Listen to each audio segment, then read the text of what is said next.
Welcome to Headlines. This is David Lichtenstein. Here in the Yeshiva Shalmaila with an hour of Hashkafa, Halacha. The last 2 weeks, this week and last week was Hashkafa. We're talking about Nahal Haredi. And, of course, I get a lot of calls, criticism. What happened to Halacha? And when we do Halacha, I get people say, what's with Hashkafa? So these 2 weeks we did Hashkafa. The next 2 weeks we will go back to Halacha, which is really our first love. And we'll be speaking about two topics. Next week is burial in Eretz Yisrael. Really? Does everybody agree it's so important? At what expense? You have a son in Kyle. You have to marry off a daughter. You haven't caught up with your Rabbi's payments. What comes first? Burial in Eretz Yisrael? How important? Some very surprising opinions. We'll go through the halacha. Following, we will be speaking about shaving in halacha. All the rubric of the ideas, the whole rainbow. According to many chassidim, it's mamish and issa daraisa. According to Bnei Brak, also it's an issa daraisa. Yeshiva Chaim Kanievsky, of course, by the chassidim. Then you have Chabad, who believe will go through their shita kabbalistically, and then you have the Litvisha, who allow shaving, go through the rayas discussion, to be quite eye-opening. This week we will go back to the topic of Nahal Haredi, and we will conclude with a few wonderful guests. We will have Hagoyin, Rabbi Yehoshua Eicheinstein. He was the Mekurev by the Rosh Bahag, Rav Shteinman Zechron Levracha. He's Rosh of Yad Aharon. He's the Edim of the Rav Yerushalayim, Rabbi Tzal Zolti, and we have to take everything he says really just about as gospel. Rav Eicheinstein was the Mekurev. We will have the founder of Nahal Haredi, very Erlachid, Rav Tzvi Klebenow. He had two more, and it's really quite confusing. It's almost, Rav Eicheinstein will say that it was only mamish for the boys who are off the derech, going off the derech, and Rabbi Klebenow will say, Eidus, there are people Rav Shteinman sent who are not, and I come away somewhat confused.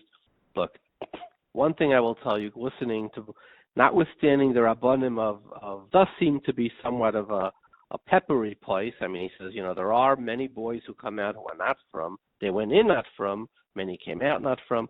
But he says, for most part, they improve. But exactly what Rav Steinman's opinion is, the listener will listen and will decide for themselves. Before we go to our show, I would like to say a few things. First of all, this week, Rav Shalom Mordechai Rabashkin, the last week, was freed. And I'm sure everybody here knows the case. He was convicted on many, many counts of fraud, dozens of counts of fraud, inflating bank statements, etc. He was also charged for, hundreds of counts of illegal welfare, illegal labor, youngsters, etc., which government decided not to press, probably because he got a lifetime sentence. And many Fruma people, I would say all Fruma people, felt, notwithstanding his crimes, it sounded like a pogrom, like 27 years for some financial fraud, when people who did billions and billions and billions of dollars got less than him. It touched a raw nerve by so many of Klal Yisrael. This is basically, a 21st century pogrom that is happening. So there was a very big simcha. But let me tell you what my Haysaf is. More, I don't want to discuss something that's karholchu by Hanamushais. I grew up, I went to the great Litvish yeshivas, and Chabad was always, there was the cherem of the Gra neged Chabad. I got older, I traveled the world, I saw the incredible, the footsteps of the great Chabad's Rebbe. But when I grew up, it was like, there's the cherem of the Gra. I mean, they'll tell you, the cherem of the Gra neged Chabad, and Tatzman Chabad, forget it. It was like oil and water. And if I didn't see it, right, if my own eyes, if Larry see you, I wouldn't have been an aide. The biggest fundraisers for Shalom Mordechai Rabashkin were in Lakewood.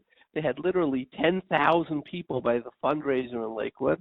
And and in Satzmer, I heard aides from people, they said that they literally had 24 Yungalite working round the clock for the last number of years to try to free him, and getting letters and pushing congressmen.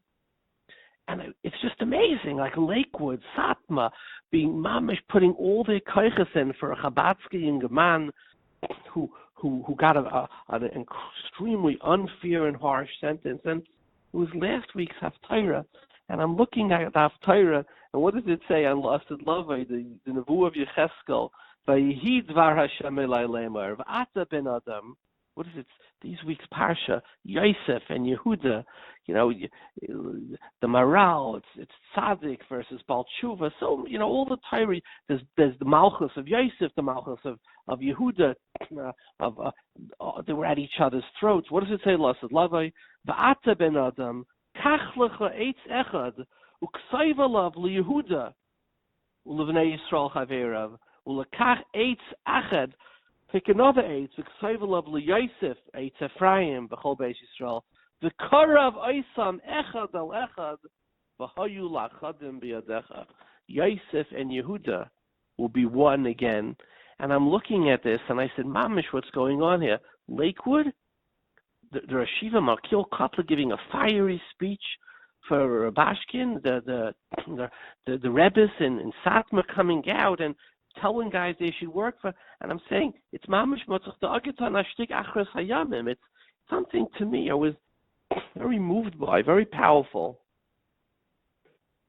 Before we go to our show on, our program on Nahal Haredi, which I got so many calls, and when we get to that part, I will give a little bit of a sequence of, a lot of the opinions. I have a machshav I want to share with you. We're finishing the story of Yosef, and I have a fantastic diak, not a diak, a Rambam. The Rambam in Perikei of Yisaydi Atayr Halacha Yud writes, what's the example, the dugmada of Kiddush Hashem? So if I asked you, who's the dugma of Kiddush Hashem, you would say, Kiddush Hashem, Mistama Dasar Haruge Malchus, Mistama Rabbi Akiva, Mistarkim Sarib Masreke Shal Barzel, or maybe that's the Haruge Lud, Shein Afa Echad, Oimid B'Mechitzasam, that's the Holocaust, the 400 Yeladim of the Gemara Nanizakin who jumped into the water. They didn't want to have they didn't want to be used for Dvarav. So many, right? No, none of the above. Sorry, wrong. What does Rambam write?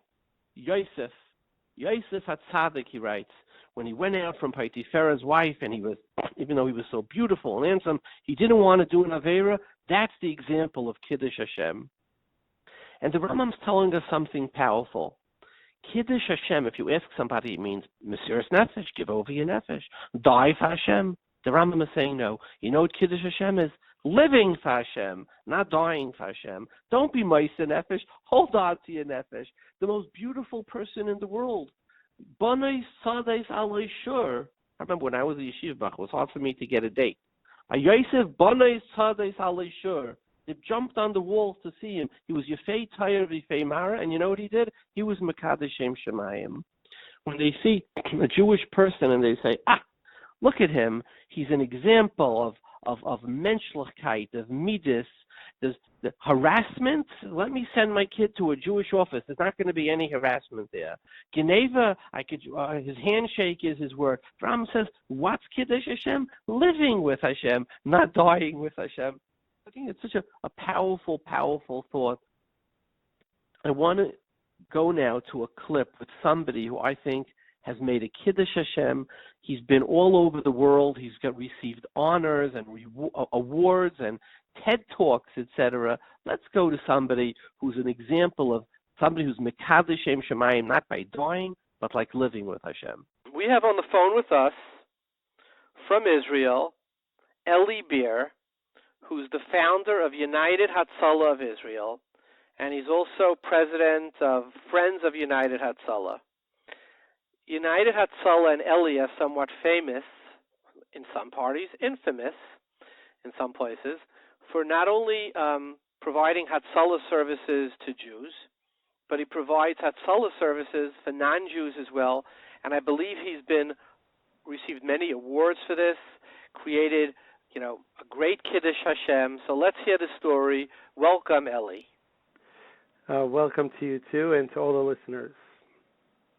So Eli, tell us a little bit about I mean, this is an unusual Hatzalah to pick up Arabs.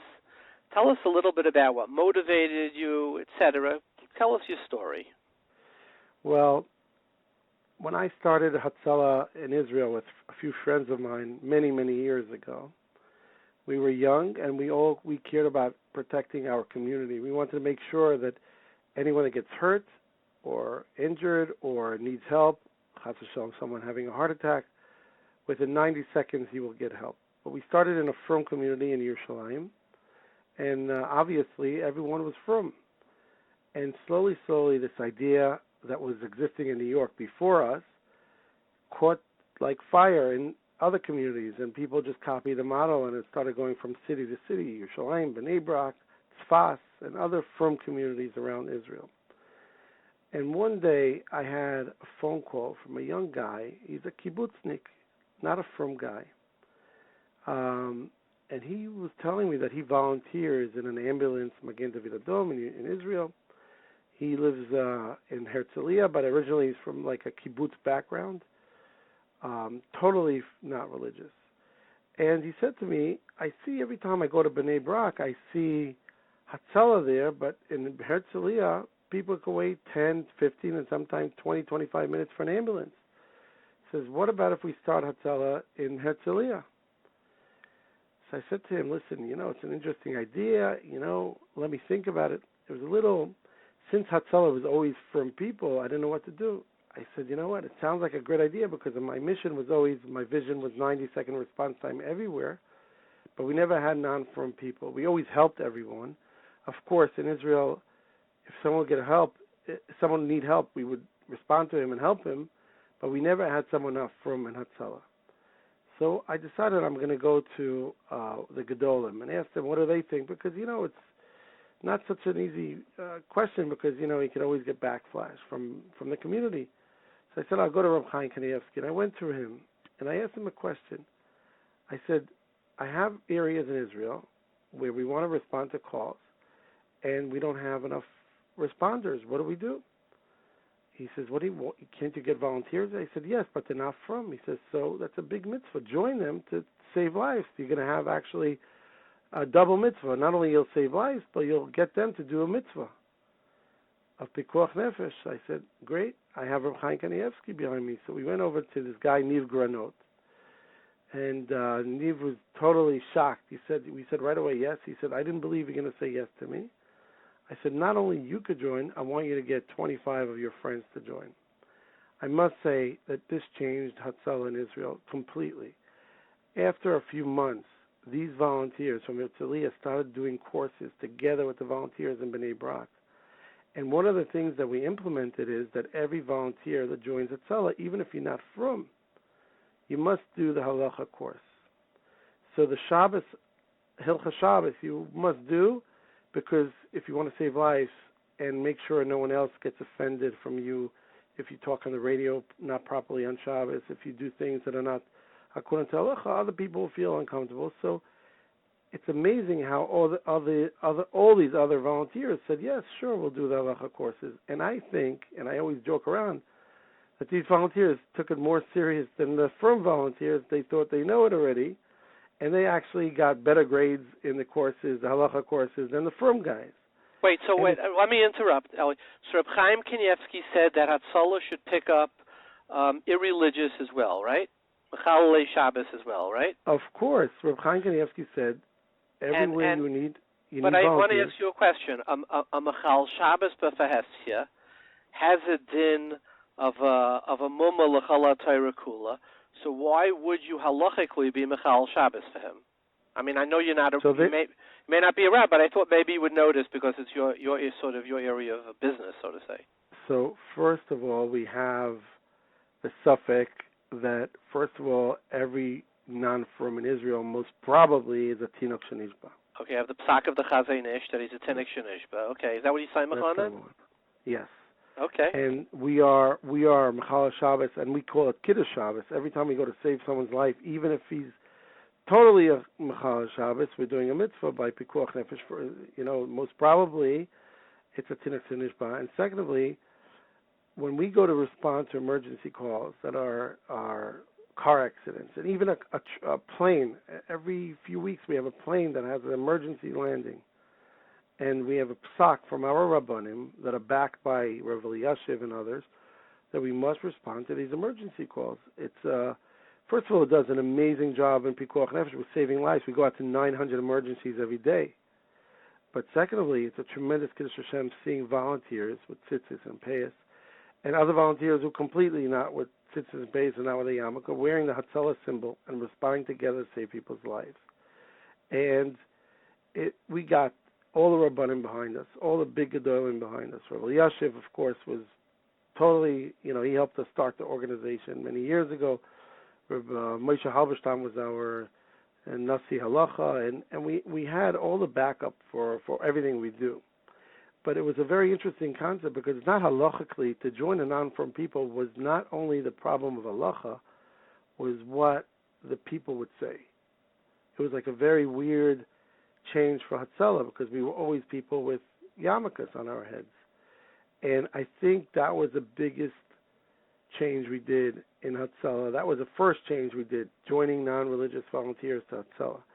And it made a huge Kiddush Hashem. And I could tell you that the volunteers that joined us, many of them, were so they didn't know anything about Judaism, literally nothing. They didn't even, Yom Kippur, they would probably eat pork. And it changed their lives. It changed their lives knowing that they actually got to know from people. In Israel, they have tremendous hatred between religious and secular, Haredi and secular, tremendous hatred. And I could tell you that this changed the organization, changed a lot around us, the surroundings.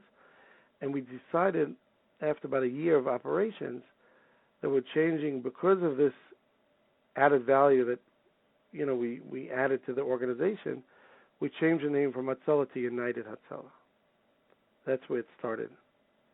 And United meaning the Tinnik Shenishbas as well. Of course. This is Ichud Hatzalah, we call it. United Hatzalah. And it was an incredible change for Hatzalah because we had 700 volunteers there. And we were only in the Frum communities. And we would respond to lots of emergencies. A lot of them were not for Frum people. That someone got hurt, like Hatzalah in America. They respond to everyone that needs help that calls them. But we never had non-responders in Hatzalah we never had responders in Hatzalah who were not Frum. Wow. So that thing was a huge change. It was not easy. It was a lot of politics in the beginning. A lot of people were not happy. Some people wanted to leave, but I was very, very serious about this. I said, listen, I have the backing of the Gedolim. We're not talking about politics here. We're not talking about building a club together that people are going to come play cards. We're building a club for saving lives. We're talking about my life, my children's lives, my parents, my family, everyone around. Chas v'shalom, someone is in trouble. We want to make sure we get there 90 seconds. The only way to get there 90 seconds is if we use every resource available who could help. And if you have hundreds of people who want to help who are not from, we're talking about Pikuach Nefesh. But it led to something interesting. We had a call in Mea Shearim of a very chashuv HaRav in Mea Shearim. And in a shul, he had a cardiac arrest. And all of a sudden, we had two Hatzalah volunteers that arrived that are not from. And they see Hatzalah on them, and everyone in Mea Shearim are looking, Hatzalah with that. Maybe they thought maybe the yarmulke fell off when they jumped off their motorcycles, because we use ambucycles in Israel to get there fast. And they come in, and they're starting CPR in the middle of a shul in the center of Mea Shearim. This is like, I think Satmar is reform compared to that shul. And the people are looking, and they were able to get his pulse back and his breathing back within a few minutes. And everyone in the shul is saying, who are these guys? And they see them coming out of the shul without a yarmulke. Like, they thought in the beginning they lost the yarmulke running, but why aren't they wearing a yarmulke? And all of a sudden they said, Ma, yesh chilonim be'atzalah. And all of a sudden they started talking to these guys and starting this. And these volunteers told me later that they never thought they're going to be respected so much in Mea Shearim, and they thought, these guys are not so bad. They're not so bad like we thought, because all they see in the newspaper are terrible things about people in Mea Shearim. So your Kiddush was twofold, Eli. I just want to read halachically. One was that the Chazonish's psak of Tinnik Shenishba, was accepted by everybody, and was accepted to the point that you're allowed to be Mechal Shabbos for a Tinnik Shenishba, that he has a din of a Yisrael kosher, that's A, and B, that you were with Reb Chaim Kanievsky's Haskama, you took Freya people in to work side by side with the Fruma for the purposes of Hatzalah of Pikuach Nefesh. You had two Chidushim in Halacha. So how did you extend it? How did you extend it to Arabs? So this is already the point where when we did this, it started hitting all the newspapers. All of a sudden, everyone, Yediot Achronot, a lot of HaRav newspaper and different newspapers starting to write articles. They never heard of Hatzalah before, and they started to write the beautiful thing about volunteers jumping out of their home, and they're writing beautiful things about the film community where they came up with the idea. And I always mention that where it started from was Williamsburg, and people actually enjoyed it very much to hear it on TV and different things. And one day I get a call from a guy, Murad Aliyan. He's an Arab living in East Jerusalem, East Yerushalayim, next to, I don't even know the name. It's a neighborhood that I wouldn't hang out there. I wouldn't go shopping there. And he calls me up. He wants to meet me. He's coming together with a friend of his, Muhammad Asli. And they're coming to meet with me. And I didn't know what it was for, maybe business or other things, And he said to me, listen, Muhammad's father had a cardiac arrest last week. They waited for 55 minutes for an ambulance. And he said, listen, my father, in front of our eyes, he was 52 years old. He died in front of our eyes. We had my brothers and sisters all younger. Also, my father died, and we were just waiting for an ambulance to come. Now, because of the situation, the security situation in Yerushalayim in certain areas, an ambulance can't just walk into an area without any escorts. So they had to wait for an escort, and it took time and everything. And what happened was that he died, and he said, "Let's start Hatzalah in East Jerusalem." And I was already okay. That was I had the secular people in Hatzalah, but what do I do now about these Arabs?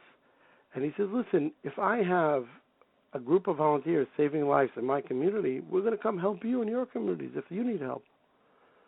So I said it makes a lot of sense, but that was a little above my head already.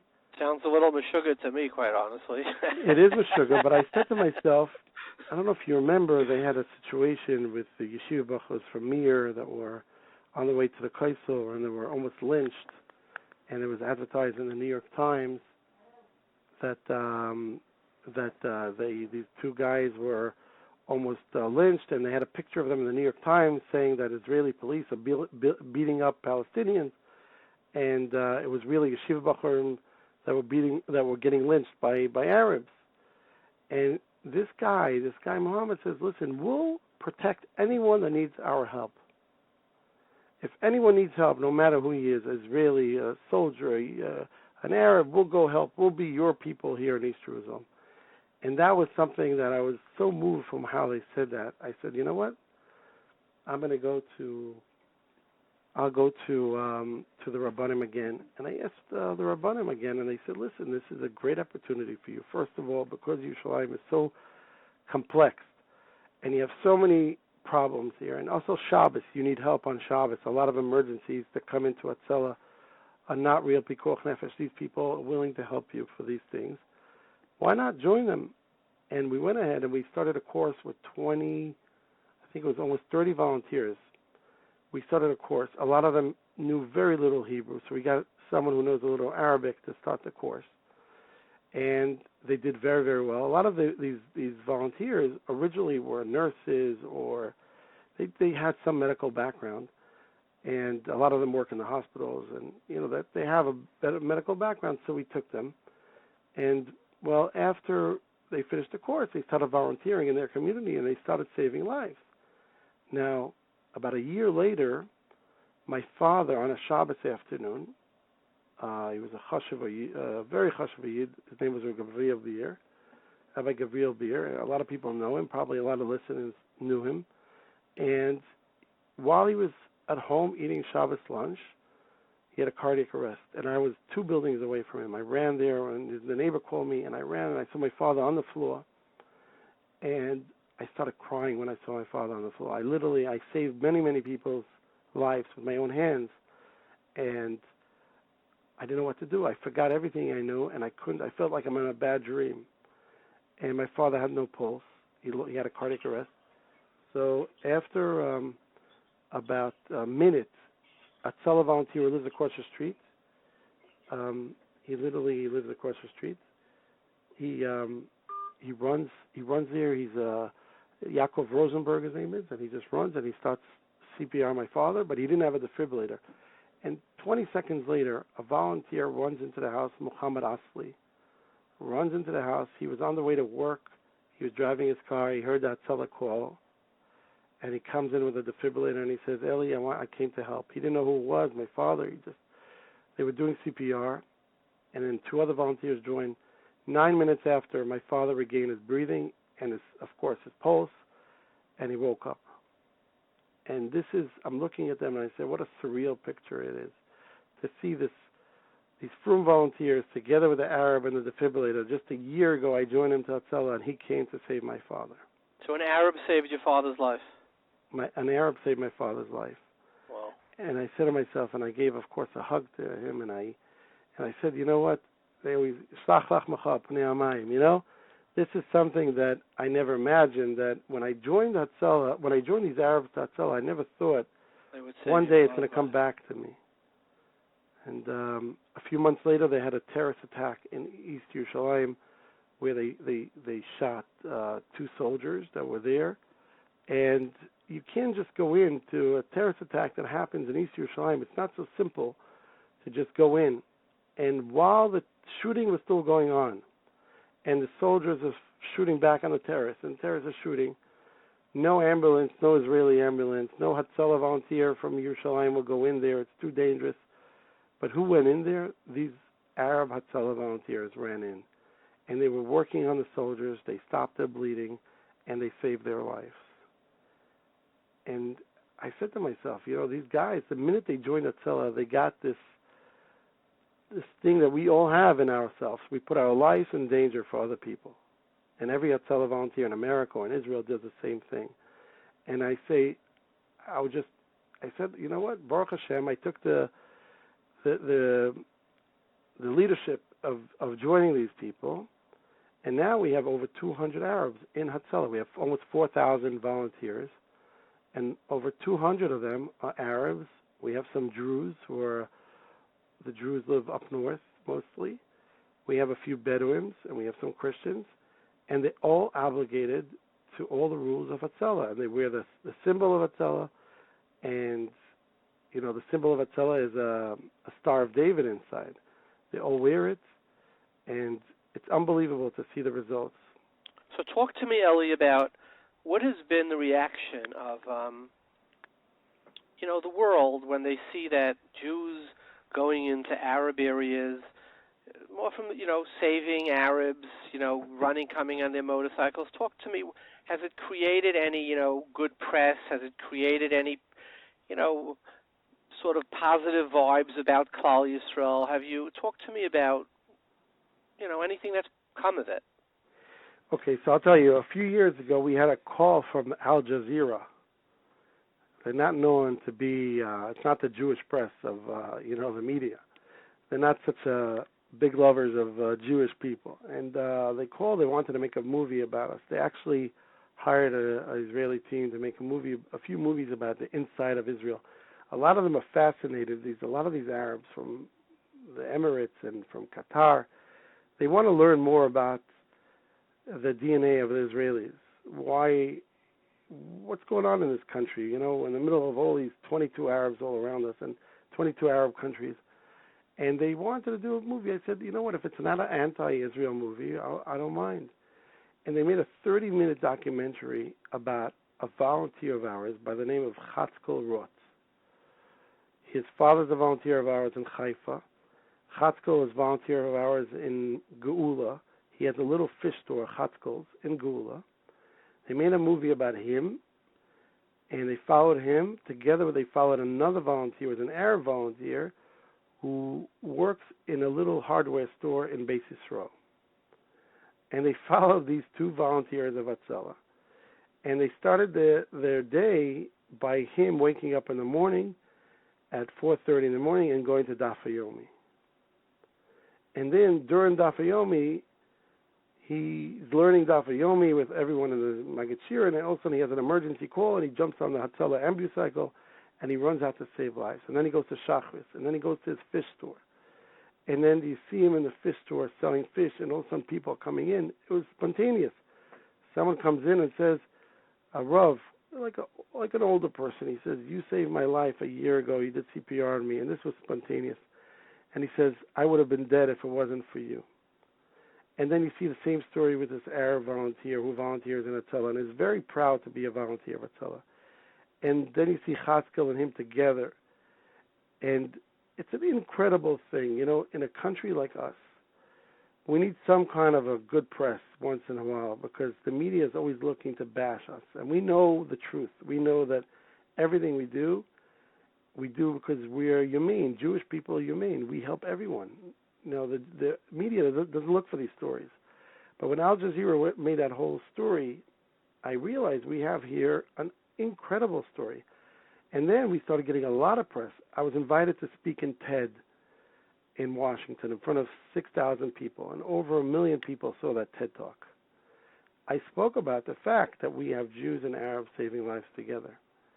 And it wouldn't have been a great story enough if we had only from Jews there. And the fact that we have such an amazing, in Hebrew we say psifas, it's like a beautiful puzzle of people that connect together and save lives and learn to respect each other. We're not trying to change anyone. We're not trying to make anyone different.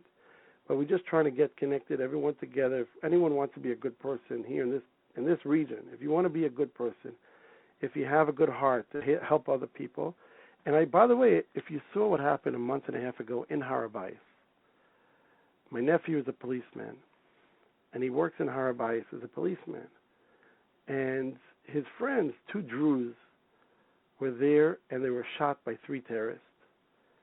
And all the media in the world took the story about an Arab Hatzalah volunteer who responded to this emergency call. He was the first one, and he saw the terrorists on the floor injured. They were Palestinian terrorists. He's a Palestinian. He's an Arab.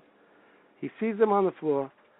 He goes, he passes them, and he runs to the Israeli policemen on the floor who were injured and started treating them. And then he was interviewed by them. And of course, he's an Arab, and he thinks HaRav is their place to pray and everything. I can't argue with, we argue with them. We don't believe in that. We believe it's our Beis Hamikdash. But the fact is that he knew that the victims need help. He didn't go to the terrorists. He went to the victims. But of course, if they had an Arab as a victim and a Jew a victim, he would treat whoever needs to be treated first, not based on his religion. And that's something amazing. And the media actually interviewed him. It was all over. It was in American newspapers, in Israel, of course, and in Europe. And it just goes around the world, these stories, and more should hear about this. But the firm people don't hear about this enough. Tell us your best Kiddush Hashem story, or some of your good Kiddush Hashem stories, both with Jews and non, but particularly by the Ummah Sa'olam. We as a community in America, sadly, we've had our share of Chilul Hashem. Tell us a story of, Kiddush Hashem, where you said, hey, people were looking at me and they said, Baruch Alekai Shimon ben Shetach. I'll tell you something that I'm very, very proud of. They have a volunteer in Ramat Eshkol in Yerushalayim by the name of Nachum Bernstein. And he was, after Yom Kippur, 2 years ago, I saw a picture that was going on Twitter, and someone sent this to me. I don't have Twitter. I have now, but then I didn't have it. He said to me, a picture of a volunteer of yours driving an ambucycle on Yom Kippur with a talis. And I said, this is weird. And I saw the picture, and I said, why is he driving an ambucycle with a talis? It's weird. I called Nachum, and I said, Nachum, what's going on with you? Are you crazy? What are you driving with a talis? He said, I had a call of kids playing a bicycle. They were driving, in Yerushalayim, everywhere around the country. Yom Kippur is called Chag al-Fanaim, because the secular Jews in Israel don't drive cars on Yom Kippur. I would say 90% of them. So the streets are empty. So the kids, they're driving bicycles. They're riding bicycles everywhere. One of these kids, he was a kid 5 years old, riding a bicycle. He fell off like a little 10 feet ditch, and he hurt himself really, really bad. He fell on his head. He said, I was in shul, and I was in the middle of davening, and all of a sudden I get the call. A kid fell off a ditch. I have to go save him. He says, the Rav saw me going, the Rav of the shul saw me running out of the shul. He said, and he saw me taking off my talis. He says, no. You wear your talis when you go save a life on Yom Kippur. Do a Kiddush Hashem. And he said, I wore my talis while I was driving the ambicycle. He says, everyone was looking at me. They had a tourist from Germany who took that picture, and he put it as a tweet. It went all over the world, this tweet. I have it actually, this picture, on my business card. I put it in my back of my business card. And this is something that I got hundreds of phone calls and emails and people who were not from. And I have a raya to Yerav. The Shach in Yeredeya, I don't have a Shulchan Aruch in front of me. Shin Mem Beis, Shin Mem Gimel, and that zip code says that if a Yisrael was nerag by a Reitzeach, who's by an Akum, he says, and there's blood on the clothing, even though usually you don't bury the clothing, you don't bury a person with the clothing, he says, since in this person, the vision of the person with the blood-soaked clothing is such a cry, the Shach Paskins, he says, you bury this person with his clothing on. So I'm showing to a Shach in Yeredeya to the Psak of Yerav. Tell us another story of Kiddush Hashem. Look, Yisur, I'm just going to talk about tonight. In Bnei Brak we had, in the big highway in Bnei Brak, we had a bridge fall just a few hours ago on a truck. And I could tell you I was busy with that for the last 3-4 hours. We had dozens of volunteers, and they're still there, actually, because the person that was under the bridge in a truck was trapped, and this is for hours and hours they couldn't get him out. And who was there to help the people that were injured? Everyone saw it on television. I got a phone call from one of the biggest business people in Israel, who's a totally secular person. And he says, "Atal selti ge'eh liot Yehudi." I said, "What happened?" This guy is the biggest builder in Tel Aviv. He builds all over real estate in Tel Aviv. He calls me up, and he says, "Listen, ani ge'eh liot Yehudi." He says, "I see these guys climbing on the trucks and on the vehicles that were injured. The people were trapped, and they're wearing tzitzis coming out of their pants." And he says they have these beards and the yarmulkes. And he says, all day I hear bad things from people. All day. I see this, and I see how many hours. It was live TV showing these volunteers of United Hatzalah underneath the bridge, putting their life in danger to help other people, just from tonight. And I said to myself, I did something right. This whole thing about Hatzalah, that we're not serving only our community. We're serving everyone. We go into people's homes. I myself, sometimes, I came in once on a call, and to a totally secular person in Tel Aviv, they call for an ambulance. We come, we get the calls from every ambulance organization in Israel. They give us the calls because they know we get there much quicker. So this person his wife had a cardiac problem, and we got there very fast. Within 2 or 3 minutes, we were by them. And they opened the door, and this other guy that was with me had a long beard. He lives in Tel Aviv, and he's a frum guy with a beard and payas. And he got scared. He said, "Lo, I didn't call Chaver Kadisha. And he was about to close the door on our face. I said to him, "Listen, what are you talking about? Chaver Kadisha, we're Hatzalah, IIwith Hatzalah. He never heard of us." He said, "Mother, he was so scared to see this guy with a beard." But after a few seconds of explaining him what's going on, he opened the door, and we started working on this guy's wife. He was shocked to see the professionalism. We had all the machinery with us. We had medications. We had everything. And the ambulance came 20 minutes after. And they saw this whole thing in their house.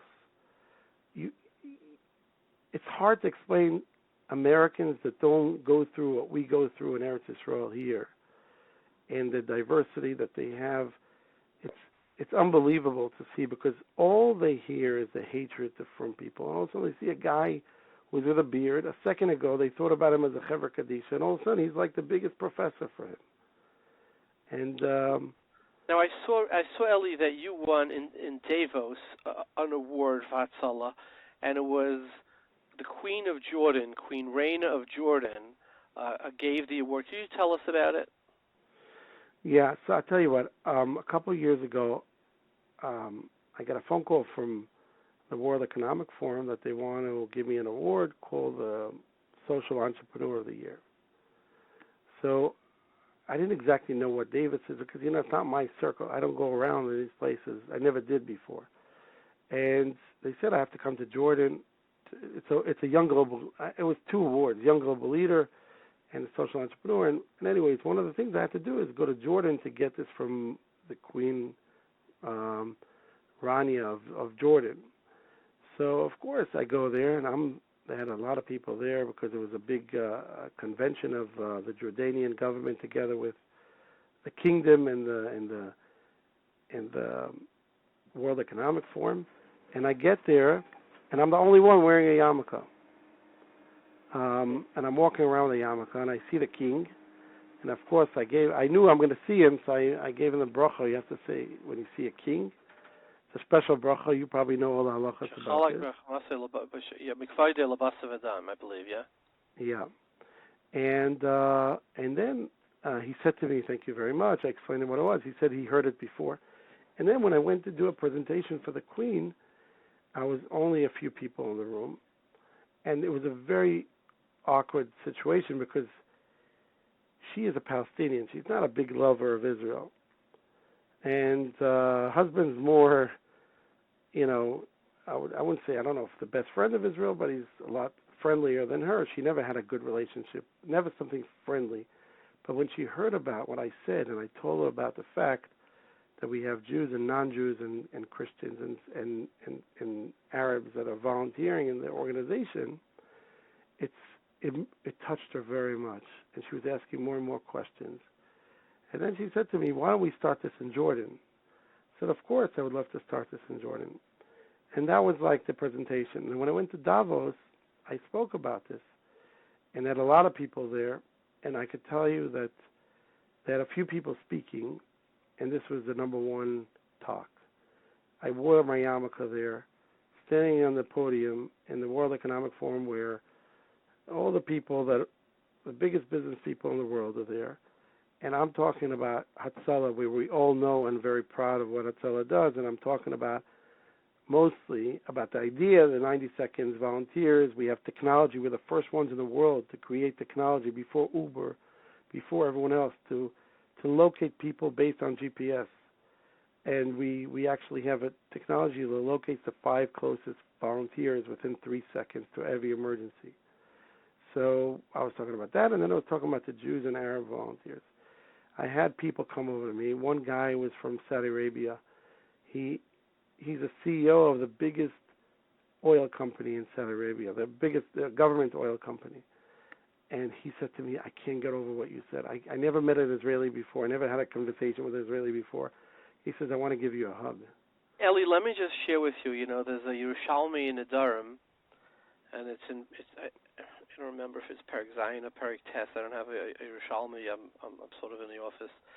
But it says that there's a machlokes in the Gemara. The Gemara says, in Yerushalayim, says, one man Ziyama says, what's the biggest pasuk in the Torah? He says, V'hafta l'reacha kamaycha. Most right. Love you. You say, what did Rabbi Akiva say? Klal gadol b'Torah. So Ben Zayma said, Yeshvi klal gadol mizeh. And this is the way the Pnei Moshe learns. He says, "Ki b'tzelem elokim aseh Adam." Wow. So the Pnei Moshe says, what does b'tzelem elokim have to do with v'hafta l'reacha kamaycha? He says, because from v'hafta l'reacha kamaycha, I would think, okay, l'reyecha, who's reyecha, is amcha, right? Is another co-religionist. So he says, "Yeshvi klal gadol mizeh, ki b'tzelem elokim aseh Adam." Every human is B'Tselem Elokim, Ben Zayma says, right? So is it possible that besides the Kiddush Hashem and the fact that maybe they'll be mative to Yidden, but is this also an Indian that you're saving at Tselem Elokim? Could that also be a possibility? Definitely. That's always, when I speak in front of my volunteers, the firm ones and the secular ones and the Arabs, I always mention, I never mentioned the Yerushalayim or whatever, I just mentioned B'Tselem Elokim Nivra Adam as the concept of Hatzalah. And when I always talk about, if you listen to my TED Talk, I said, when the Arabs came to me and they asked me to join, I said to myself, when I started Hatzalah in Israel, I never thought of saving Jews. I thought of saving human beings. And under the skin, we have the exact same blood system and heart system and kidney system. And it makes sense because that's how Jews were always brought up. B'Tselem Elokim Nivra Adam. And I think this is really, if you think about it, I never really put a lot of deep thinking into it. It really comes before V'ahavta l'reacha kamocha. Because then, if you know that B'Tselem Elokim Nivra Adam, and then you go V'ahavta l'reacha kamocha, you know reacha is every human being. Of course, you have to make sure your family is good and your community is good, but don't forget about the world. And I can tell you today, we had a meeting today in Hatzalah. We have an international rapid response for disasters that we sent the last 20 big disasters around the world. We send the best paramedics of ours and the best rescuers. We sent to Nepal twice. We sent to Haiti. We sent to many different places we had disasters. And today we had an emergency meeting about sending to Nepal. They had a big disaster in Nepal happen. We said we have to send to Nepal. But thank God, things are under control. But this is exactly B'Tselem Elokim Nivra Adam and V'ahavta l'reacha kamocha. I'm happy you told me this because I will use it more and more because really this is, V'ahavta l'reacha kamocha is secondary. And, I see it all the time. We actually, and I didn't even mention this, a few years ago, 2 years ago, a mayor of Jersey City, Mayor Phillip, called me up and he asked me he called actually me and my chairman, Mark Gerson, and he asked, why don't we start, I heard about what you guys are doing in Israel, why don't we start this in Jersey City? Now, Jersey City, they don't really have a firm community there. And I said to Mark, you know what? Why not? Let's do it there. If they want it so much and he's willing to help, let's do it. And we started a course, and we got everything arranged, and we started an organization there. We didn't want to call it Hatzalah because we don't want ourselves to mix people up with Hatzalah in America, so we call it United Rescue. And now we have over 200 volunteers there, which a majority, I would say 90% of them are non-Jewish. They have Hispanics, African Americans, Muslims, and other, of course, many Christians and different Catholics and everything. And they have a few Hasidim. That some of them live in Muncie, but they work during the day, or they live in Monroe, whatever it is. They work during the day in Jersey City. And we were able to do an amazing Kiddush Hashem. It was in the media many times. And I was there. I was blown away for the amount of Kiddush Hashem. I wish I could only take this back with me. Forget about the life-saving I did in my life, but the Kiddush Hashem, what I did in Jersey City, it was incredible to see in the room with this year. We gave an award to the one who went out to the most calls. It was a Hasidic guy from Muncie who goes out to 3 calls a day in Jersey City as United Hatzalah, United Rescue. And all these goyim were in the room. He got this award. He was so embarrassed. He'd never been in a situation like this. His wife was there. She didn't know she never been in a situation where in the city hall, in front of all the people of the city hall, he got this award. It was a tremendous Kiddush Hashem. And we were talking there, and I said, and these Muslims were there, and everyone was there, and I said, this whole concept of Jews and Arabs and Christians and everyone together saving lives with technology, with motorcycles and everything. I brought this from Israel for you guys as a gift. It's a Jewish gift to the world. And it was amazing. I wish you would have been there to just see and capture a little of the Kiddush Hashem that was there. Eli Beer, United Hatzalah, thank you so much for inspiring us with your stories and with your just incredible conduct and, a living Musa Sefer. Thank you so much. Thank you. And people could go into our website and learn more. It's israelrescue.org. And you can watch my TED Talk and share it. Thank you, Eli. Thank you very much. Bye-bye. We're going to speak about Nahal Haredi, sort of a conclusion of the last 2 weeks. It started with because Rav Shteinman was supposedly their backer. There are other Rosh Yeshivas that signed as well. I saw letters from the great Rav from America who moved to Eretz Yisrael, the Tabas HaChoshen, and other Rabbanim, but he sort of was the one who got the most flack, certainly, for it. They put up pashkevilim about him, etc.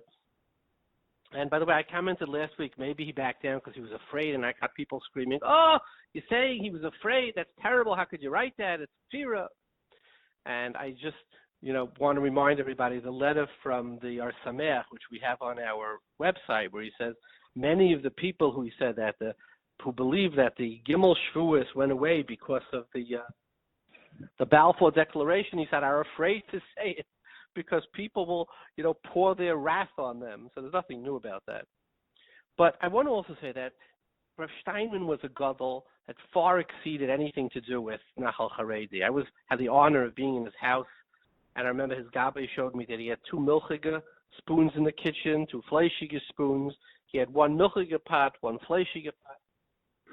He said he ate a tiny amount every day. His house was like the Chafetz Chaim's house. There was nothing there. Chairs, too few chairs that looked like he got them from the Salvation Army. And like Pasik Puma Migirse, the people who flew around the world with him when he was in his 80s and 90s, say he never stopped learning. Yom and V'layli standing there. So he's far greater than Nahal Haredi. We only sort of backed into Nahal Haredi because of but it's not to say, Chas v'shalom, that this was some crowning achievement in his life. And we will have on Rabbi Yehoshua Eicheinstein, who is a bigger Yeshiva in Eretz Yisrael. We've had him on before. He's a Bal Musa, he's a Rav. He's considered one of the great mechanchim in our generation. He was Mekurev with the Hey Hayediyah, very close to Rav Shteinman. And his position is he backs the letter. He says Rav Shteinman said it was for boys who were basically off the derech. We will have the founder of Nahal Haredi, Rav Tzvi Klebenow, and a few of his other people. Actually, the only interview we've ever had where part of it is in Yiddish because his backer doesn't speak Yiddish. The Rav on the screen is screaming, it's not true. So whoever our Yiddish speakers will put it on there. So I leave it to you to decide. But based on what Rav Eicheinstein says, notwithstanding such chashuv rabbanim we've had on from Nahal Haredi, but it seems that it's certainly not a yeshiva. It's certainly a b'di'evet. How much of a b'di'evet, let the Eilam decide. We've had callers who said they went there, and even though there is no Chil Shabbos, but the davening, it's not so geschmack, whatever. So I didn't want to leave anybody with the impression that this is a new version of the Mirayi Yeshiva Chas v'Shalom, right? I should say. I'm just saying it is. You decide where that is. I don't really want to. You have the Eidim. I say, Nachum always used to say, why is Eid mi Pied Pasal? Whereas here he says, the one who's speaking doesn't know, and the one who knows isn't speaking. You will actually hear the witnesses, you decide. Let my learned audience. I do want to say something. We got a lot of calls, maybe 50 calls from pro-Satma, anti-Satma, etc. And I want to just define where I see how this whole Zionist debate comes out, okay? So you have the Satmar Rebbe. To me, there's 3 camps, and the 3 camps are split because in each camp there's the more radical, the less radical, the more in the middle. You have the anti-Zionism, which was the Shita HaKadosh of the Satmar Rebbe, and many of them want to see the state dismantled. We've had on both Rabbi Lefkowitz and the fellow who follows the other Satmar Rebbe who said that they want to see it handed over to the UN. Clear anti-Zionism. Voting is meanness. Anything to do with that is meanness. That's one. Zionism is Avodah Zarah, the Vayel Moshe, that Gula Valatzmura, etc. On the other side, you have the Mizrahi, or those who are much more pro the state of Israel, who was started off with our Mitzvah Kohen Cook, who believed there was a Schal to the Geula. We'll speak about those. And then you have the middle of the road, which I believe I'm part of, which is certainly I understand, which is the original Zionists were mostly Kaifrim. They were mostly Shanu Pirishniks. In a prior show, I listed off the 20 most prominent early Zionists, and practically every single one of them went to a yeshiva, etc., and at some point became a Shanu Pirishnik. So less mandapolig, they were kaifrim. I certainly think it's less mandapolig. However, after the Shechita of World War II, and we saw Jews turned back and thrown back into the gas ovens because nobody wanted us, until we were dead, that is. So there was a grudging acceptance that Klal Yisrael needed a makom lanus shama.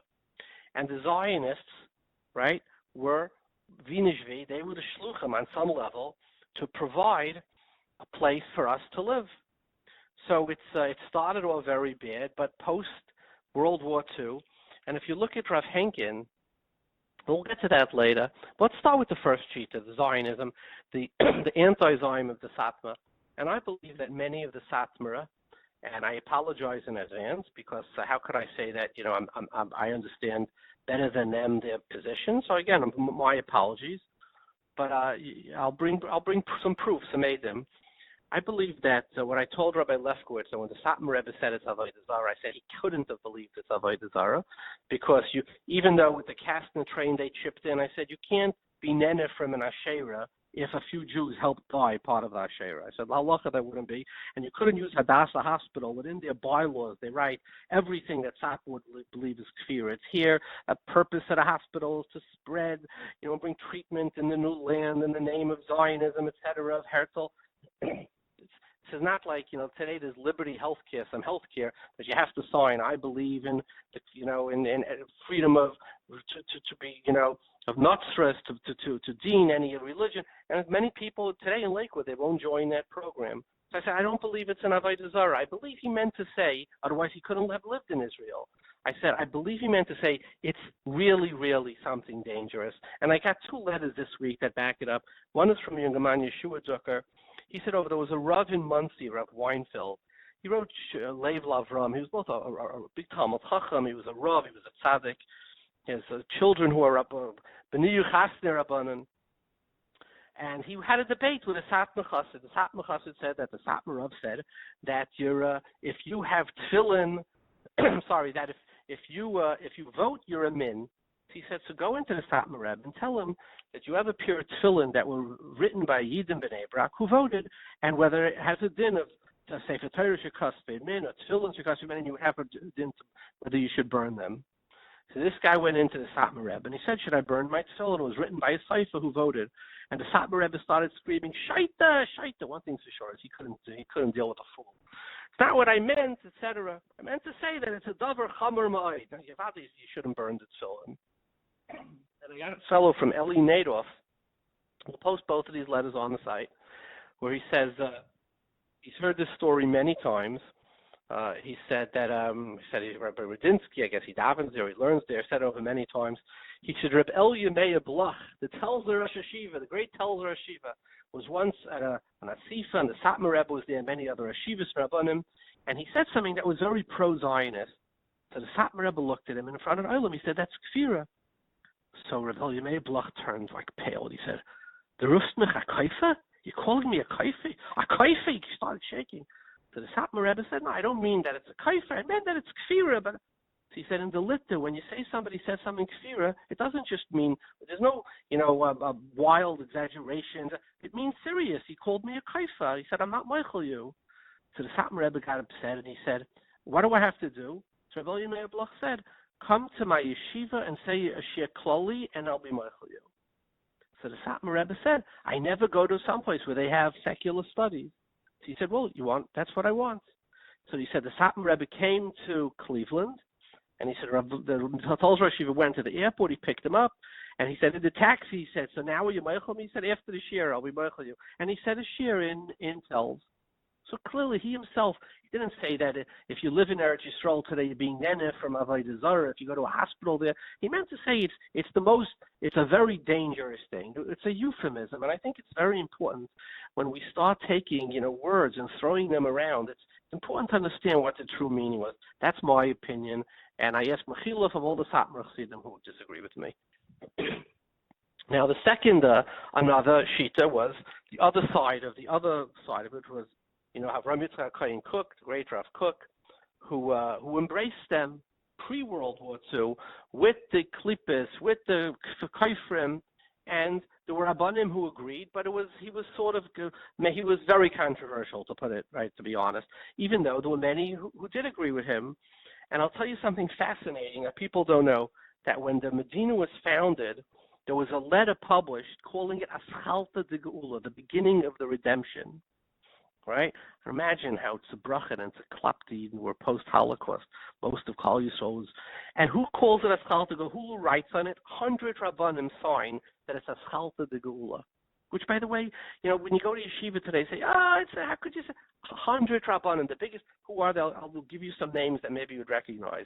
Tzvi Pesach Frank, he wrote the Tzvi, certainly one of the greatest, the Shver of the Yeshiva of Ponevezh, Shmuel Rozovsky. Reb Chaskel Sarna, Yeshiva of Hebron, in Yerushalayim, Yeshiva of Chayolim, of Gershon Lapidus, Yeshiva of Sasemes, Rav Shlomo David Kahana. He was the Rav of the Warsaw Ghetto, the only one. He was called the Rav of the Agunis. They say he was mater 1,000 Agunis, and not a single one came back. The Rabbanim said he was mater al Piruch HaKodesh, certainly one of the greatest of the Amalig Rabbanim who survived. Rav Zalman Saratskin, the Znayim L'Torah, Rav Yitzchak Arieli, Rosh Arieli from the mayor's grandfather, Rabbi Chil Michal Tukachinsky, right? The Yeshiva of Eitz Chaim, the biggest yeshiva in Yerushalayim. Yerushalayim says the Zevin, Yerushalayim Zalman Oyabach signed on that letter. So what are you going to say? If you believe it's Aschalta de Geula, it's Kfir Reb Shlomo Zalman signed on it. Reb Reuven Katz, the big guy from Pesach Tikva, Reb Leo Dushnitzer, Reb Elya Mishkovsky, etc., etc. So clearly many believe that it was Aschalta de Geula.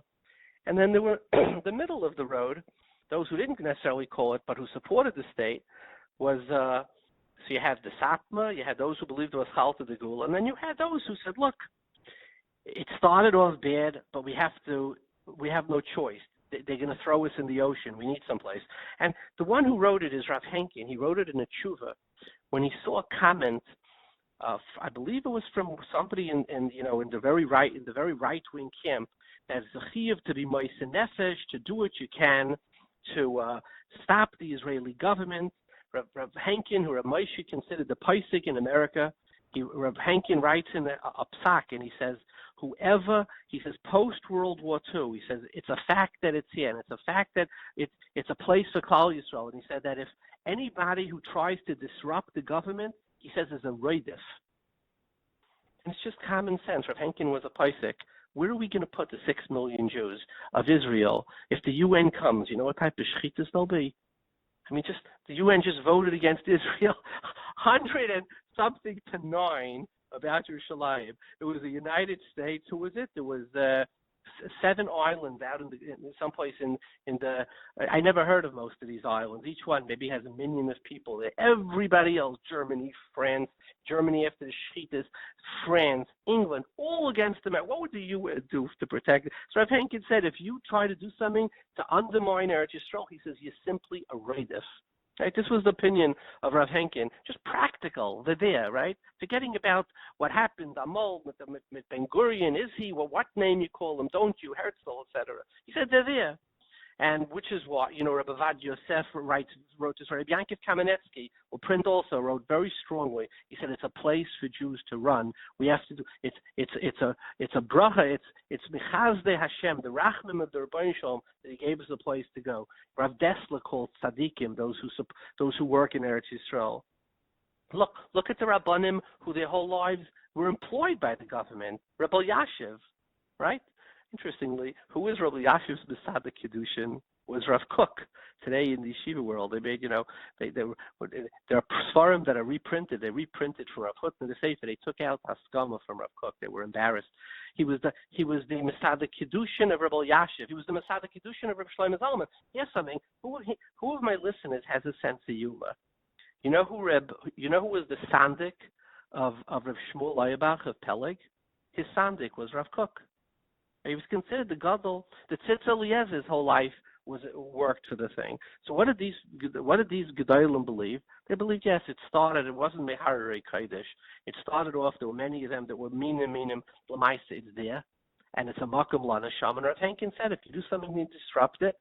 And the only thing that in my conversations about it, I said, this was 100 years ago. This was 1950, I guess it wasn't 100 years ago, 6 years ago. today, the biggest supporter of Torah in the world is the Israeli government. It's billions of shekalim a year, billions, that's with a B. Right? The biggest supporter of the thing. So what do I mean to say? Yes, there are certainly many kaifrim among the Zionists, and there are many that would like to, be Maharis, Yiddishkeit, etc. But it's like that kudim, brudim. It's a mixture of good and bad. It's not like the Amaliga Zionists that for the Roiv, all they wanted to do is the Yesevnikists. They wanted to be Oiki Yeshivas. So those are the three opinions. Now this is about Zionism. Now about serving in the army. It's interesting. We said that Rav Shteinman said that the boys were off the derech. Some said no. We're going to have on today two Eidim who said no. He said for many. So it sounds like, who is the biggest Paisik that will ever live in America till Mashiach comes? One of the deities, the Baal Igris Moshe. I think the world accepts him that way. There's a tshuva from the Baal Igris Moshe in Yeridei Adalet, Siman Lamed Gimel, when he talks about serving in the army. He was asked by a few yeshiva guys this very question: should we leave yeshiva to go serve in the army, being that it protects the borders? Moshe writes, even though it's an Inyan Gadol to serve in the army, Moshe writes, even though it's an Inyan Gadol, he says, but it doesn't come to Limud HaTorah. He says it brings the Gemara in Baba Basra, that Ches, that Limud HaTorah. If somebody's a Limud Torah, it protects him, it protects the world, etc. So Moshe writes an Inyan Gadol, but better to learn in yeshiva. Seemingly from that letter, somebody who's not learning in yeshiva, it's an Inyan Gadol without the Gemara in Baba Basra. So this would back those who believe that Rav Shteinman could say that, yes, that the Nahal Haredi does serve a purpose. I'm just telling to some Mekaimis and Halacha. But let me share with you two stories that, again, that it's become so popular to hate the state of Israel that when you hear these, or to hate the army, that when you hear these stories, this is, we'll print them a Mekayr. It's in a biography about Rav Shlomo Zalman. A boy came to Rav Shlomo Zalman. Remember, he was Rosh Yeshiva in Yerushalayim. And he said, I want to go up north to the Kfarim. You go to Tzvi, you have the Arizal and the Ramak, Saltais, one side, Pinchas Ben Yair. I mean, it's full of tzaddikim and chassidim and kiddushim. And this is Omole, it was nichtav, I couldn't say. He says, Shlomo Zalman said to him, when I want to be mispal in the Makom Kaddish by Kiddushim, I go to daven by a soldier who died's grave. I'll print the Mekayr. You could say it's shkarim. You could call the people who wrote it in his biography. I'm just telling you. So I'm saying that this whole concept of serving in the Nahal Haredi has much more foundations than just Rav Shteinman. And I leave it to you to decide how good or bad the Nahal Haredi is. We will have on, the right. We will have on Hagoyin, Rabbi Eicheinstein. We'll have the people who are at the Nahal Haredi. You decide. We put all the calls, or almost all the calls, on our website. You can listen to them, both those who agree, those who strongly disagree, and are shy with me. So let's go to our wonderful guest. We have on the phone with us from Yerushalayim, Hagoyin Rabbi Yehoshua Eicheinstein, who's Rosh Yeshiva of Yad Aharon. He's also the Chassid Beinesi of the Rav Yerushalayim, Rabbi Tzal Zalti, and he was the Makurv with the Hey Hayediyah to the Gadol Adoy, Rabbi Aharon Leib Shteinman, Chetzadik Levracha. Welcome, Rabbi Eicheinstein. Okay, thank you. So, Rabbi Eicheinstein, there is some confusion as to exactly what Rav Steinman's position was about Nahal Haredi. Was it for everybody?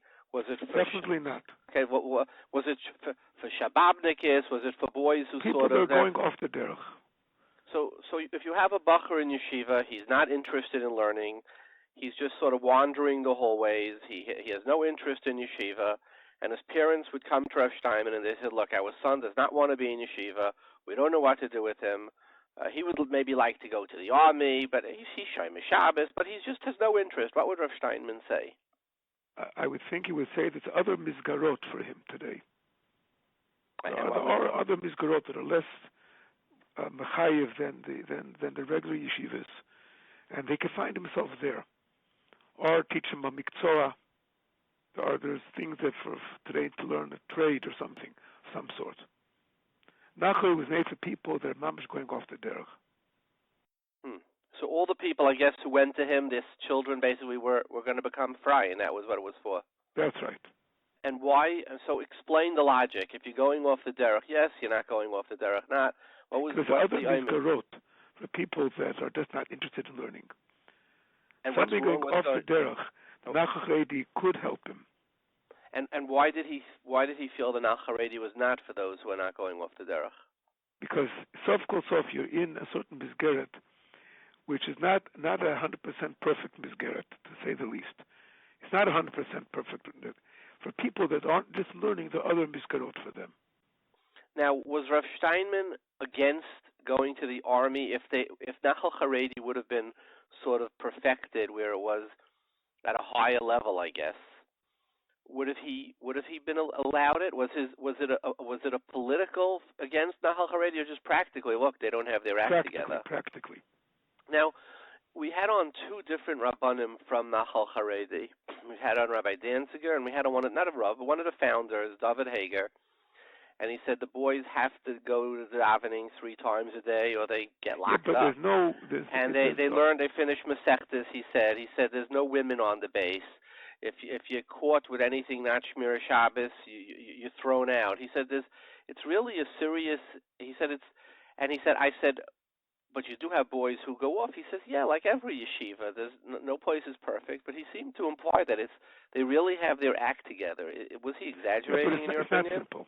It's not simple. Today's day and age, the nisyonis are so big, it's very not simple. It's not simple. The nisyonis are very, very big today. But they're big wherever you go. I mean, they're big if you go to work. They're big if you're not in. They're big if you're in yeshiva. They're big if you're out of yeshiva. So there are big nisyonis. You have to find the proper misgeret for everybody that might be going off the derech. You have to find the right misgeret for everyone. Now, it's a certain misgeret for a certain type of boy that's going off the derech. So you're saying when they make it sound like it's a place where the boys, for the most part, go out better, and then it's Allah, you're saying it's relative to who they are, but it's still... That's right. Okay.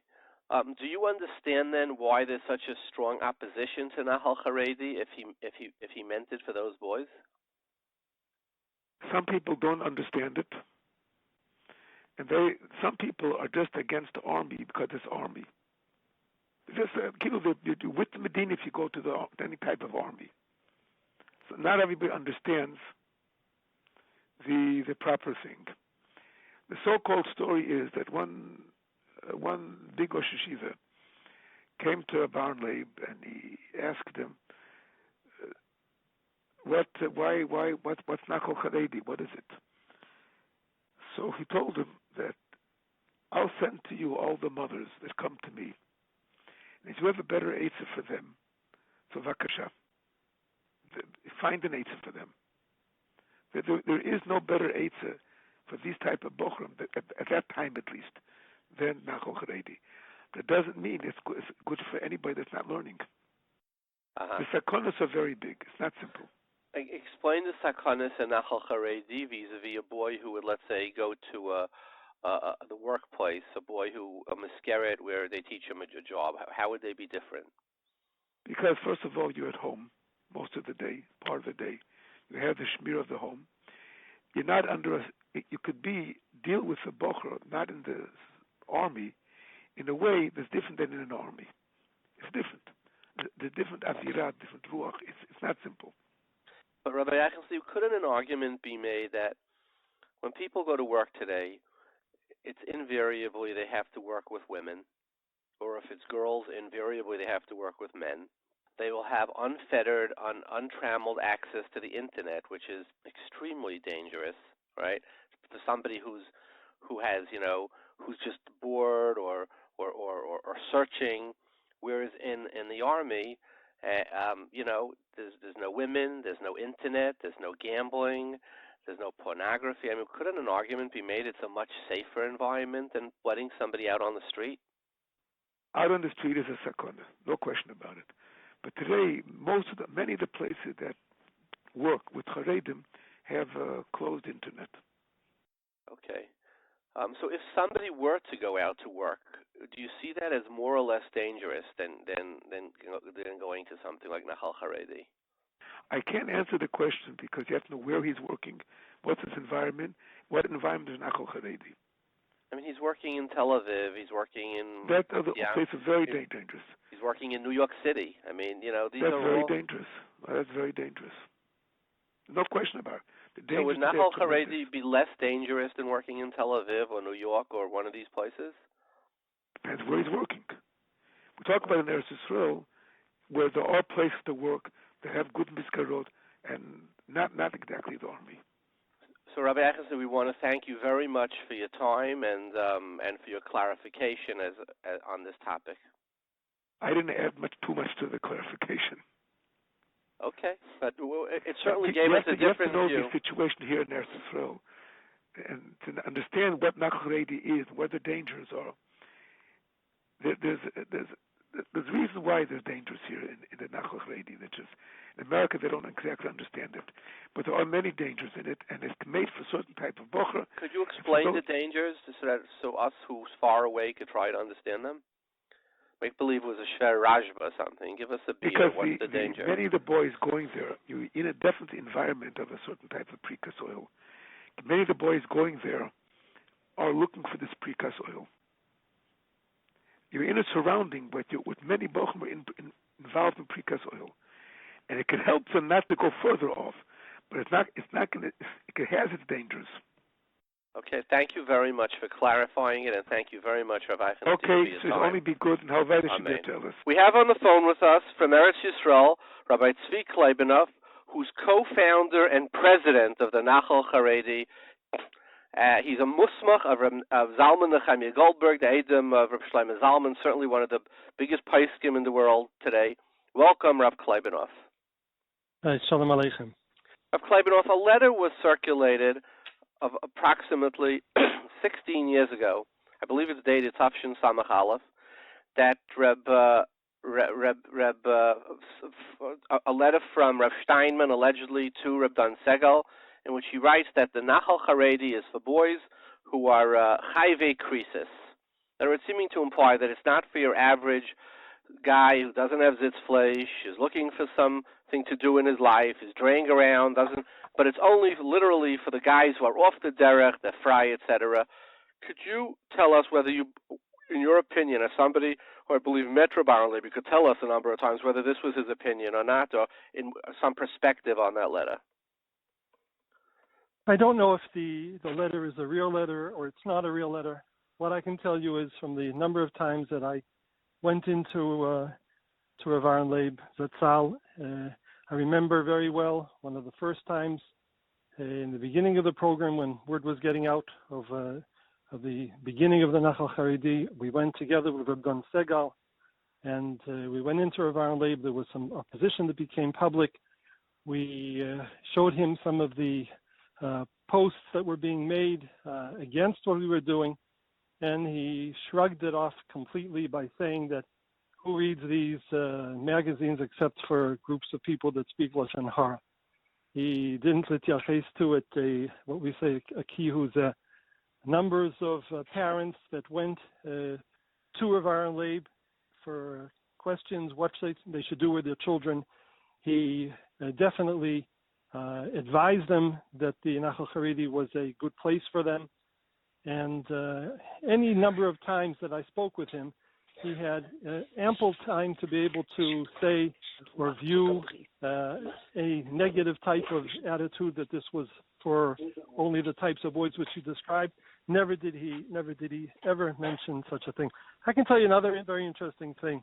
I went to see years ago Reb Shmuel Kamenetsky, and he himself told me a very interesting story. He told me the reason that he himself thinks that Nahal Haredi is a very good thing is simply because he was at a simcha in Eretz Yisrael. He was at a bris. He was there, and Rav David Soloveitchik was there. Rav Aharon Leib was there, and he was witness to Rav David Soloveitchik coming up to Rav Aharon Leib and giving him shtochim about his support for the Nahal Haredi. So it was already known that he was supporting the Nahal Haredi. He went up to him he went up to him and he said to him, why are you supporting the Nachal Chareidi? And Rabbi Aharon Leib answered him by asking him, tell me, Reb David, how many mothers came crying to you about their children this week? And obviously, Reb David didn't have much to say about that because that doesn't happen. It was a rhetorical question. Rabbi Aharon Leib immediately said, by me there were 11. And Rav Shmuel told me that was the end of the conversation. So it was clear to him that he was in support of this. The boys that attend Nahal Haredi are across the spectrum. We have boys, yes, that have issues with Shmiras HaMitzvos, although the carrot of Nahal Haredi only gives them chizuk. And we have wonderful young men that simply, for one reason or another, don't find their place being Kais Labin Medrash and find their place extremely well and extremely excel in the Nahal Haredi. Now, do you know of cases of boys who came to Nahal Haredi upon the advice of Rabbi Aharon Leib, even though they were not chayvei krisis, they were good old, frum boys, except that they didn't enjoy learning, they didn't have any zitzfleisch, they were just sort of lost, they were looking for a mission in life? Can you say without that? Without question, the answer is yes. And you know it on more than one occasion? Could you say so? It's Adis. It's more than one boy. It's a few boys. Yes, definitely. Okay. Now we had on the phone a gentleman, quote unquote, an Askin from Satma, Brisk, etc. And he said that notwithstanding what I told him, and we had people say that there's that there's Shmira Shabbos, that they learn, that there's an avira of respect for Torah of Yerushalayim. He said it's a Baba Maisa, and if you go in there, you'll see that it's a Hefgevelt, etc. Could you talk about what it's like being in a camp? Like, what is the matzav? Is it more like a yeshiva, or is it more like a frat party? It's not a yeshiva, and it's not a frat party. A Nahal Haredi base has a Torani environment. That means that there are minyanim. That means that there are a staff of nothing less than 17 rabbanim that daily visit all the bases across the country. Today there are over 20 bases across the country that have Nahal Haredi soldiers. But there are rabbanim that visit, go to give chizuk, go to give shiurim. There's a Rav, an outstanding Rav of the battalion, who we work in hand with. It's an amazing avira, and like I said before, you have boys that come from in different stages. Any boy between the ages of 18 and 21, you're seeing ups and downs. I think it's true of much of our youth. But all in all, these are boys that take advantage of the environment. The army is a gewaldic kli. Given a Torani environment, it teaches responsibility, accountability, authority. It's a magnificent tool for these boys, and they grow tremendously. And I would say that of boys that have still connection with their parents, which is the far majority, I would say probably over 80%, those boys, I would say 80 to 85% of those boys are even more mitchazek during their service than they were when they came in. So in a way, you're running both a Kiruv yeshiva there, as well as doing mitzvahs of the mitzvah of Molchemes mitzvah, protecting Eretz Yisrael, and giving the boys some type of mission in life. Is that what you would say? 100%. I wouldn't want to say... Rabbi Klebenow, instead of me leading the witness, why don't you say, if you have to say in one paragraph, the elevator pitch, what is the mission of Nahal Haredi? Mission of Nahal Haredi is to give a young Haredi man who, for whatever reason, doesn't find his place in the Kosle Beis HaMedrash, to provide him with an environment within the IDF that allows him to serve as a full combat soldier or as a support soldier in an environment that does not compromise his Haredi way of life. It gives him the tools to move on, to be a Ben Torah, to learn skills, to get a job, to go into the workplace, to support his family, provided the kavod, and to carry on the way of life that he was brought up. So, Rabbi, one last question. I know it's late for you there. It's Erev Shabbos. Given that you are both a Musmach of Rav Zalman Nehemiah Goldberg, you also have a Master's of Computer Engineering from Boston University. I want to ask the following question.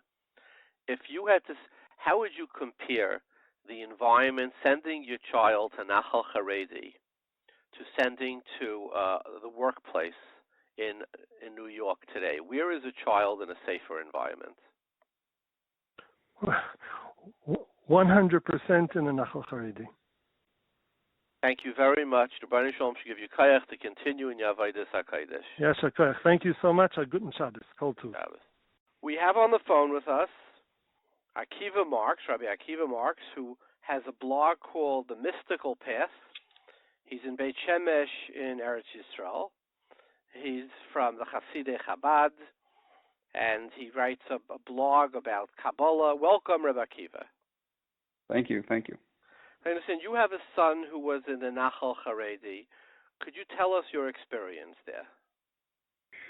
Well, I mean, this was a number of years ago now. It's about 7 years ago that he went in. He came out of Yeshiva in Tzvat and went into the Israeli army through Nahal Haredi. And he was in the Tzfas Yeshiva of Chabad, is that it? There's a very great Chabad Yeshiva there, is that correct? There were a few different ones. He was in Rabbi Ormeland's Yeshiva, which actually later moved to New Jersey. Okay. And, well, I mean, initially the experience was pretty rough. Nahal Haredi is a group of frum guys, and it's a program targeted at a religious chevra, specifically a Haredi chevra in Eretz Yisrael. And I think they had a lot of process and learning along the way. At the stage that he went in, the part of the program was still kind of rough. When it came to issues, I'll give you an example. The base he went on for training, part of the Nahal Haredi program is they guarantee Mahadran food, but they didn't have the Mahadran kitchen koshered. So for the first 3 weeks he went in, they were eating tuna every day, every meal. I got you. So on those kinds of issues, it was a relatively rough experience initially. Of course, the army is not yeshiva, and it's not kehila, it's not in the community. So it's quite a foreign experience for anyone who steps into it. Okay. What else was it like? Give us some more feedback.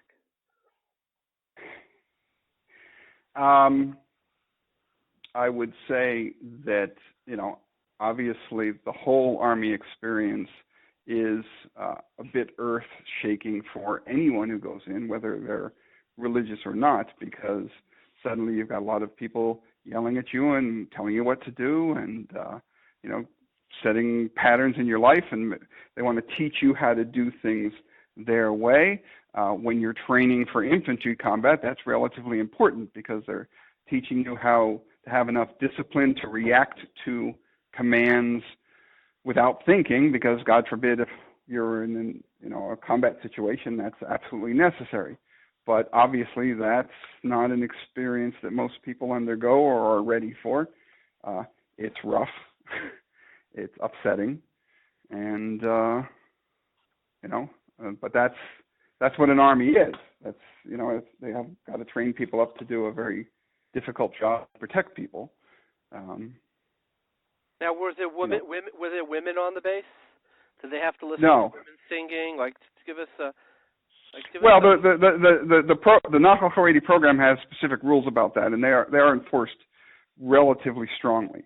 The bases that Nahal Haredi, that all the Haredi programs train on, for the most part, are men only. Either the bases are men only, or the whole sections they're in are men only.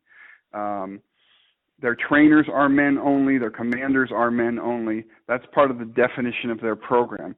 Are they from? Are the trainers and bosses and whatever colonels, generals? Are they all from Nahal Haredi?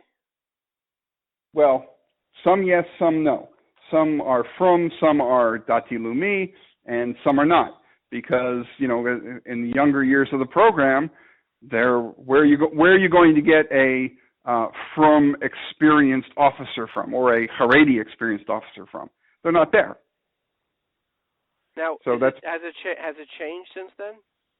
It has changed since then. One of the interesting parts that I never wrote about on the blog is at the end of my son's mandatory service, they offered the members of his unit, including himself, that were successful, that had a good record, to stay in. Because the Israeli army, after you finish your draft time, they may offer to give you a job. So you become a professional soldier. It becomes a job. You get a paycheck. You may get to go home on weekends, depending on the particular duty. And they offered him to stay and transfer over to the Army Rabbanut as a Nagad Kashrut. The Nagadei Kashrut are responsible for the kashrus of the food on the bases. They're responsible for the religious services, meaning, for example, building the sukkahs, giving out Hanukkah candles, and so forth. On his current base, he's responsible for the base and 10 outposts. He built 12 sukkahs this year, etc. And so they actually offered him to stay in, and he stayed in, and he's now been in the Army for 7 years, and the last 4 years as a professional soldier, getting a paycheck. Now, and serving as. With your son's experience, did he come out, or when he finished his first 2 years, was he more from, less from? Did it have a good hashpah on him, a bad hashpah?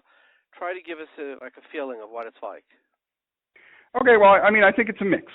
Meaning, in my son's case, I think he came out a little bit stronger than he went in. There's definitely some young men that it gives them an opportunity to be out of home and away from their Kehillah and away from their yeshiva environment, and it gives them the opportunity to go free, and they, happily throw off their kippah and have a good time. And there's some young men, these are stories of some that my son gave me that went along with him, that came in and they were pretty weak and they had no discipline in their lives. These are probably the guys that are having a lot of difficulty in yeshiva, and some of those come out in a much better situation. One of his good friends went in the army and actually went through some difficult combat experiences, but he came out much, much stronger than he went in. So, the experience differs depending on the person.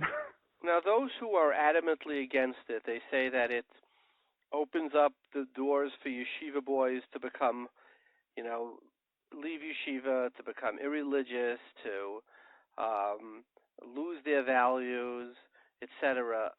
Do you feel that they're right or they're wrong? Yes. What does that mean? It means that both situations apply.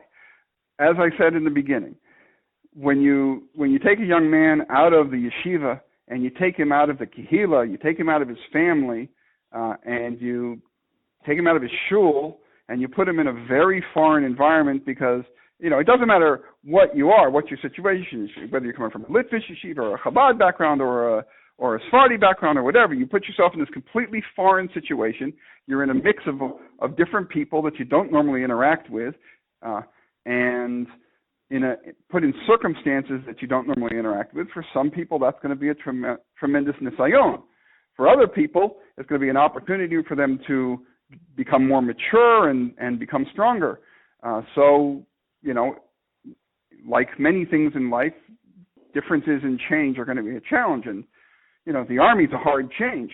As a very practical example, one of my son's duties now in his current role is they send him through training on dealing with people that die. If they die in the Army, it's his job to go through the collection process and handle the body. That's part of what the Nagad Kashrut does. That's a very shocking thing to have to train for and practice for. I'm saying those who are against it, do you understand them? I certainly understand them. In some ways, it's not so different from saying them also being concerned that people are going to go out and take a full-time position. Because, if you're used to being in the four walls of the yeshiva and suddenly you're in a working environment and it's a mixed environment and you're encountering all kinds of different people, that's a shock to the system. And for some people, that shock is going to shake some foundations. And the army is more of a shock to the system because it has to shake foundations and set different patterns, which for some people is going to be difficult. For some people, it lets them break away with that they wouldn't do otherwise. And for other people, it will give them some discipline and order, which may be a positive. So I understand people being afraid of it very much. And of course, not even that. I've had this conversation with some people in my shul, and just the thought of their child is going to go and face, God forbid, but may face life and death circumstances, that's also something that we would certainly prefer to avoid. Nobody wants to send their children off where they may be shot at. God forbid. Thank you very much for sharing your experience with us, Rabbi Akiva. We appreciate it so much. Okay, thank you for having me. Thank you. Bye-bye. From somebody who was actually a Rav at the Nahal Haredi, and we never had Yiddish, but it's at the end. It's fine. You don't have to listen to it if you don't want. But this person speaks with so much passion about it, and he's there every day. I figured it'd be worth listening to. So here you are. יש לי על הקו, השותף, how do you say, the partner in crime. זה רבי יצחק בר חיים. הוא לא דובר אנגלית, אבל הוא יידיש. שלום, שלום. שלום, רבי חיים. אני תמיד מגדיר את רבי יצחק באמת, הוא האבא של הנחל החרדי. שאלתי אותו, והוא יגיד לך, תגיד לו מה שאמרת לי, רבי יצחק. אני הייתי אצל רבי לייב. אתה מדבר יידיש יותר טוב או עברית יותר טוב? לא, עברית. שניהם, אני מדבר יידיש, עברית, אבל יידיש, אני חושב, רוב העולם שלי מדבר יידיש יותר מעברית אולי. תגיד ביידיש. איך אין זוג נחזור יאוף יידיש. איך מגבין ברבי לייב לכל הפוחס דריימו. בדלת מוזר גבין בהם את רבדון סגל. Rabdon Segal, ihr wisst, wer ist Rabdon Segal? Ja. Oder gesucht Rabdon, du hast gewesen am Mainz für 19 Jahre. Yeah, we were there together. Es du Aid, was will helfen die Kinder. Wo sie nicht in die Yeshiva, in sie tun nicht auf gar nicht. Sie gehen auch nicht im Militär. Mit darf im Stern, oder Rabdon, verwusst darf im Stern. Es hat dann gesagt, ob sie kein machen am Achlekes, oder geschwiegen nicht gesagt, gar nicht. Dennoch dem, ich bin rausgegangen von Ich verstehe nicht, was hat gemeint? Was hat Rabdon Segal gemeint? Rabdon Segal wollte, weil Reb Shmuel Euerbach hat gesagt, der ihm, ich gehe weiter, ich mach dem Nahal Haredi. Und Rabdon gesagt mir, erste, wenn ich begegnet Rabdon, sag, gute Sache. In ich bin gewesen bei ganze Gdoile Israel, bei Reb Nissim Karelitz, Shibud L'chaim Arukim, bei Reb Dov Yofe, bei Reb Chaim Pinchas Scheinberg, bei Rav Wolbe, bei Rav Simon Nidifki und Kolteire. Alle Gdoile sind eine gute Sache. Okay, ich habe dir für die Scheile. So da rausgekommen ein Brief. Okay, der Brief ist auch noch vor 5 Jahren. Ich wusste nicht, ob wegen dem... Nein, der Brief ist von Tafshin Samach Aleph, ich meine. Tafshin? Und sagte der Brief, in der Brief, es ist ein Brief zu Rabdon Segal, und schreibt, als Verchaive Krisis, also sagt der Nahal Haredi ist Verchaive Krisis. Sagt zu, gut muss ich sagen. Ja. Sagt zu. Ja. Eine will dann ernst in Noki mir Leuki wurden, nicht nur Noki sind die Banditen in meinen Schuhen. Ich sage, wo sie gewesen eine große Afghane in Kikar HaShabbos. Ja.